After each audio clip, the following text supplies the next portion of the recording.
Comment on fait pour se contrôler? Comment on fait pour se maîtriser? Mettre des limites. Qui je suis, pourquoi je suis là, qu'est-ce que je veux atteindre dans ma vie. Parce que quand on connaît ses objectifs sur le moyen et long terme, on sait qu'il y a certaines dépenses ou bien certaines choses qui ne va pas les faire. Donc, il faut savoir qui je suis, qu'est-ce que je veux atteindre comme objectif dans ma vie.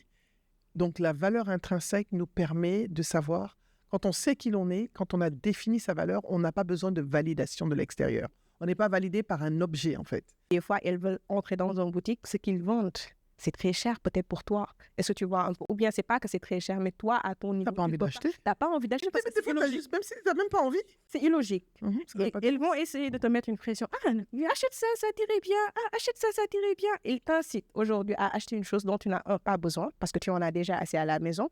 Et si toi, tu succombes à cela, tu vas rentrer dans un gouffre financier. Et tu rentres dans un cycle infernal, en fait. Cycle infernal. Comment on fait pour se contrôler? Comment on fait pour se maîtriser? Mettre des limites. Et quand je dis mettre les limites, c'est à soi-même d'abord. C'est-à-dire? C'est-à-dire, aujourd'hui, si tu vas acheter une chose et que tu sais que tu n'as pas les moyens, tu n'achètes pas, tout simplement. Moi, j'ai envie d'avoir un jet, hein. Mais je sais que je ne peux pas m'offrir un jet privé, mais je suis tranquille. Je vais rentrer dans les jets des autres. N'est-ce pas? Et c'est plus économique d'ailleurs, si tu vois un peu. Se mettre des limites à soi et mettre les limites aux gens autour.